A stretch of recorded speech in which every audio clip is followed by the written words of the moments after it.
कार्यक्रम के पुण्यार्जक हैं प्राचीन श्री अग्रवाल दिगंबर जैन पंचायत रजिस्टर धर्मपुरा, प्रधान श्री चक्रेश जैन, महामंत्री श्री विजेंद्र जैन, कोषाध्यक्ष श्री शेखर जैन, सचिव श्री नीरज जैन, मंदिर मैनेजर श्री पुनीत जैन, पंच कल्याणक महोत्सव समिति श्री 1008 पारसनाथ जैन मंदिर, वर्धमान कॉलोनी, सागर, मध्य प्रदेश।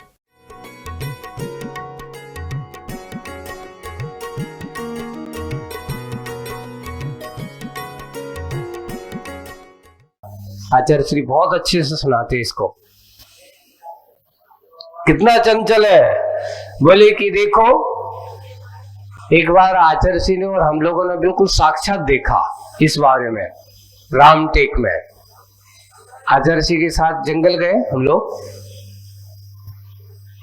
और वहां जंगल में क्या हुआ कि एक पेड़ पर मधुमक्खी लगी थी,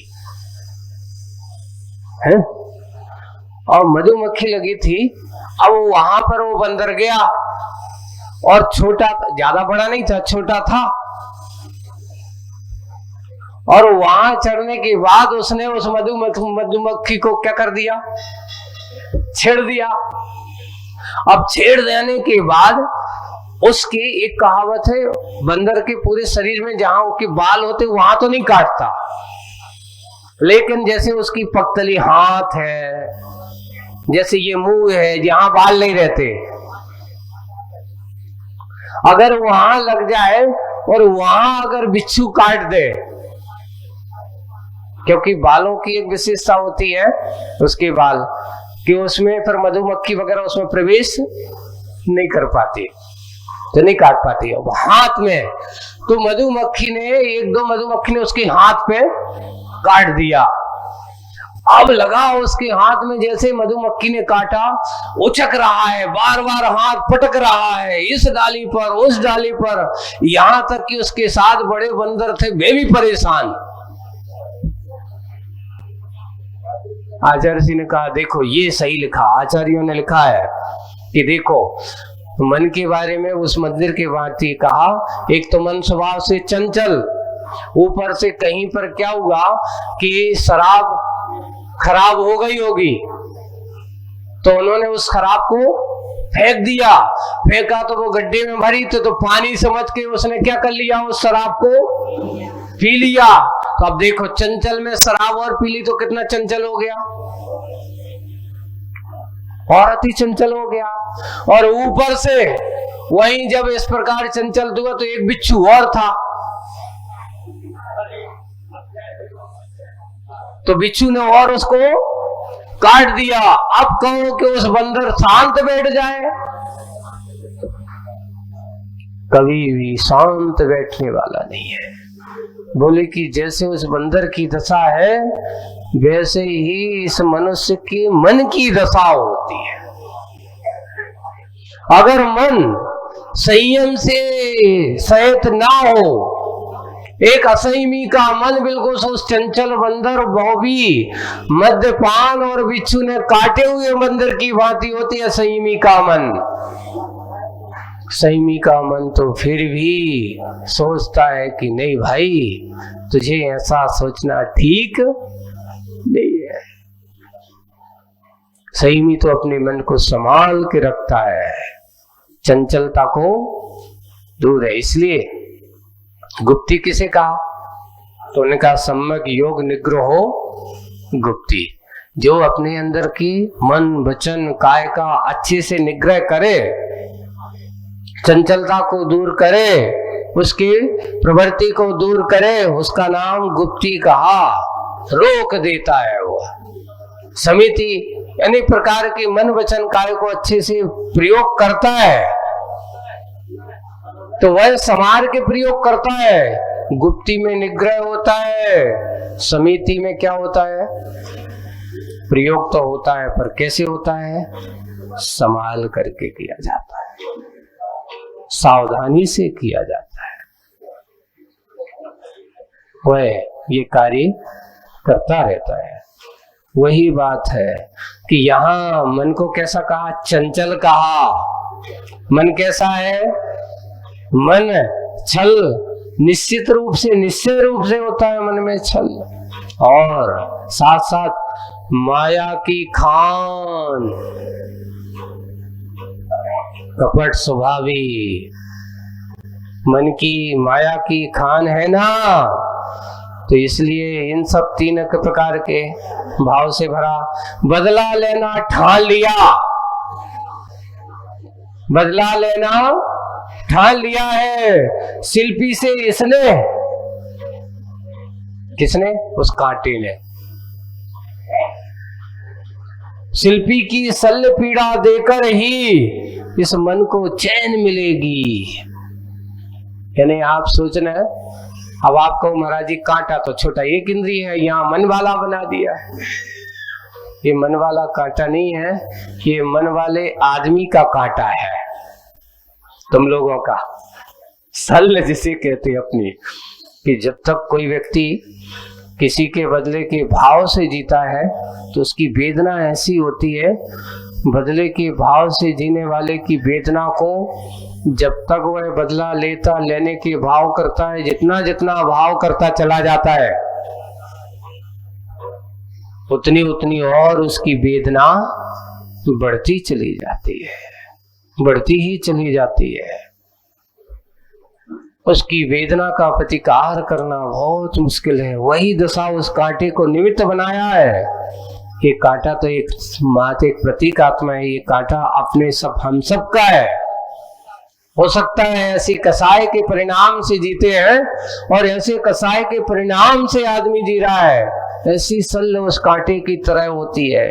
वही है, बदला लेने ठान लिया शिल्पी से इसने, शिल्पी को शल्य पीड़ा देकर ही, यानी चुभन, कांटा का काम चुभने का है। तो उसने सोच लिया है कि जब तक मैं इसको पीड़ा नहीं दे रहा, इस मन को चैन मिलेगा, वैसे ही वैर भाव का निदान होता ही है। वैसे ही मन कैसा होता है? वैर भाव का निदान होता ही है। ऐसा ही वैर भाव एक और है। आदमी की जब कोई लोग व्यवहार में देखते हैं, अच्छी बात अगर सुनने में आए, जैसे आज आप यहाँ पढ़ रहे हो, यहाँ कोई बात अच्छी लगे, कितनी देर तक याद रहती है? कितनी देर तक? यहाँ से जाओगे घर तक, दुकान तक, या बैठे बैठे इतनी तक आए, शाम तक पूछेंगे कौन सी अच्छी बात कही थी, बताओ। याद रहती है? भूल जाते हैं। और मान लो कभी अगर कोई हमसे गलती से कोई बुरी बात निकल जाए, स्लिप हो जाए, फिर पूछना आज क्या कहा था। वो ऐसी कैचिंग करता है कि अगर तुम 15 साल बाद भी पहुंचोगे तो वो कहेगा फलाने दिना तुमने ऐसी कही थी। यहां वो बात लिखी कि नहीं? मन वैर भाव का क्या होता है? निदान होता है। बुरी बात आदमी को बिल्कुल याद रहती है, पर अच्छी बातें याद नहीं रहती। बुरी बातों को तो गांठ बांध के रख लेता है कि भैया फलाने दिना तुमने हमसे क्या कही थी। अब सोच लेना, आपने हमारे साथ ऐसा व्यवहार किया है। बुरा तो बांध कर रखते। वही बात कही कि मन वैर भाव का क्या होता है? बुरी बातों को याद रखने वाला निधान खान। हम भूल नहीं पाते। भैया तुमने वो दिन हमसे ऐसी यक कही थी, हमने तो बहुत कछु सोचो थो, लेकिन क्या करें, भी बातें याद आ जाती हैं तो हम अच्छा काम करो चाहे तो है, पर अगर तुमने ऐसी नहीं कही होती। सोचिए, एक बात के कारण उसने कहा होगा, हो सकता वो भी भूल गया हो, लेकिन वो आदमी जिसने सुना है वो भूल जाए, मुश्किल काम है। वही वैर भाव का निदान होता है, बुरी बातों को याद रखता है।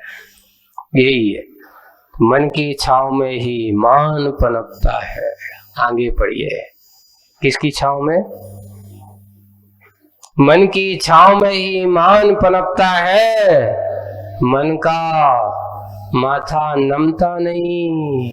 जहां मान पनपा हो, जहां मान पनपा हो उसका माथा झुकेगा, लेकिन नहीं ना, नमता नहीं ना। मन हो तब कहीं नमन समण को ऐसा। जहां ना, एक श्लेष दिया है, ना मन हो तब कहीं,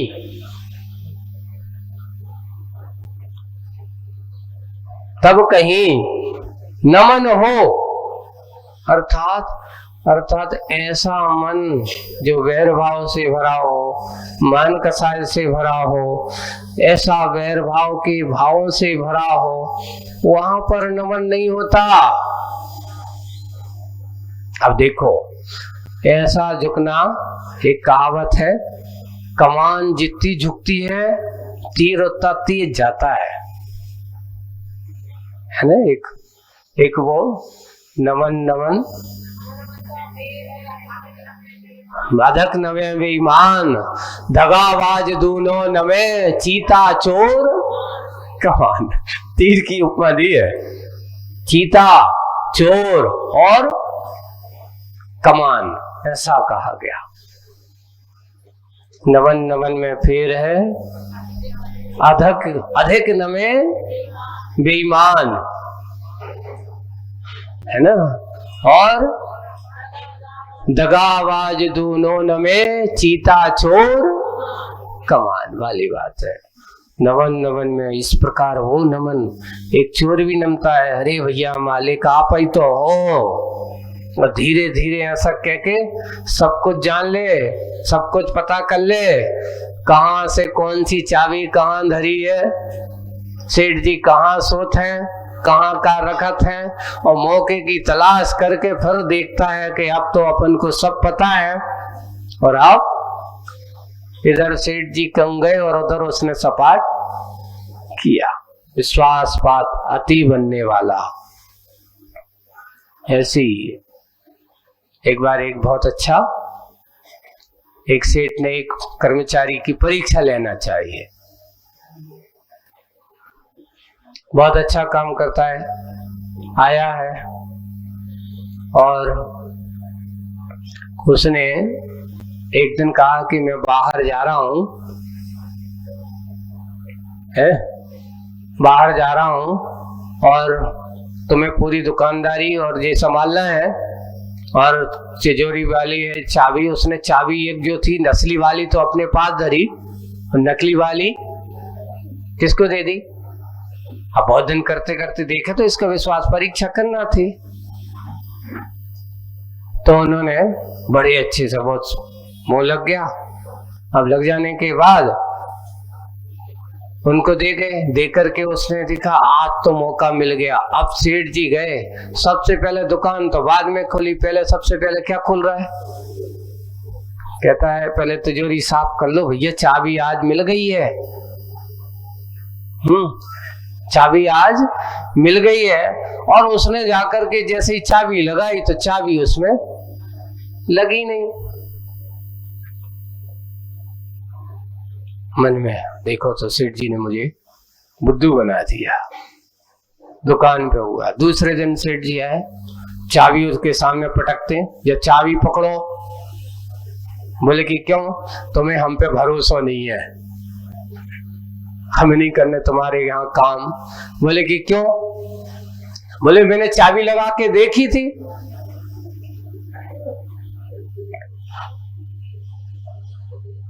अगर आपको भरोसा हो तो आप मुझे असली चाबी देख के जाते। तो बोली तो वही तो देखना था कि तुम चाबी लगाते, अगर हम असली देख के जाते तुम करते। यानी मुझे तुम्हें भरोसा देखना था, और मुझे पता चल गया कि तुमने चाबी लगा करके तिजोरी खोलने में, मैंने तो तुम्हें इसलिए देखे जरूरत पड़ जाए तो लिए, तुमने तो क्या करने की सोची थी, पूरा साफ करने की सोची थी। इसलिए भैया आप जाना चाहे तो साधन्यवाद, आप क्या कर सकते हो, जा सकते हो, क्योंकि तुम परीक्षा में क्या हो गए हो, फेल हो गए हो। क्यों? जिसके मन में छल कपट होता है वो दूसरों को छल कपटी जरूर कहता है। जिसके मन में चोरी का भाव होता है वो दूसरों को चोर अवश्य दिखता है। अगर चोरी के भाव नहीं होते तो चाबी लगाने की जरूरत क्या थी तुम्हें, जब जरूरत नहीं थी। वही है यहाँ पर, तो यही है कि जहां मन में छल कपट है, विकृतियां हैं, मन में ऐसे भाव है, तो ये मन की इच्छाओं में ही मान पनपता है, मन का माथा नमता नहीं। वहां झुक कर के भी वह झुकता नहीं है। कमान को जितनी झुकती है उतना ज्यादा तीर क्या होता है, ज्यादा जाता है। चीता देखिए आप, जब वो अपने शिकार पर जाता है या छलांग लगाता है तो सबसे पहले क्या करता है, अपने आप को बिल्कुल कमान जैसा छलांग लगा करके अपने शरीर को बिल्कुल झुका लेता है। चीता, चोर और कमान तीनों की बात कही गई। तीनों झुकते जरूर हैं पर इनके मन में झुकना किसी को नमस्कार करने के लिए नहीं है, कि न किसी के प्राणघात करना, किसी को लूटना, ये उनका झुकना है। ऐसे झुकने से कोई फायदा नहीं है। वही बात है, नमन हो श्रवण को, इसलिए मन यही कहता है सदा नम ना। मन क्या कहता है, नम ना, नम ना, नम ना। झुक, ऐसा झुक जा। इसलिए मन पहले तो कहेगा नम ना, झुकना वाला मेरा काम नहीं है। और झुकाने से देखिए, किसी को जबरदस्ती एक सर झुकना और एक सर झुकाना, दोनों में बहुत अंतर है। एक अपन कहते जबरदस्ती क्षमा मंगवाते, वो जब तक वो हमसे क्षमा नहीं मांगेगा तब तक हम क्या नहीं करेंगे। ये क्षमा मांगवा नहीं, क्षमा मांगने से ऐसी क्षमा कोई काम की, हाँ, जिस दिन उसके मन में ये भाव हो जाएगा कि मैंने गलती की है, अपने आप से हम तुम्हारे चरणों में साष्टांग होकर के आए कि भैया मैंने उस दिन फलाने दिन गलती की है, वो झुकना वास्तविक सही झुकना होता है, अंतरंग से झुकना होता है। मात्र जबरदस्ती किसी साम दाम दंड भेद के माध्यम से किसी को झुकाना, ये झुकाना नहीं होता, उससे उसको कोई फायदा होने वाला नहीं। वही बात है कि मान से भरा हुआ ऐसा मन नमना नमना, और तो यहाँ ऐसा वह नमन नहीं है। आगे, बादल दल पिघल जाए, बादलों का दल यानी समूह पिघल जाए, किसी भांति कांटे का बदले का भाव बदल जाए। कौन सोच रही है? इसी आशा से माटी कुछ कहती है उसे। बादलों का दल, ये वो कहते भैया कम से कम यही बरस जाए, तो जो है ना कांटा चुभने के चक्कर में है तो उसके कारण से ये झुक हो जाएगा, कुछ हो जाएगा। पर ऐसा मन में किसी भांति कांटे का बदले का भाव, क्योंकि मेरे स्वामी माटी क्या कर रही है कि मेरे स्वामी ऐसे शिल्पी को चुभेगा तो उसको पीड़ा होगी।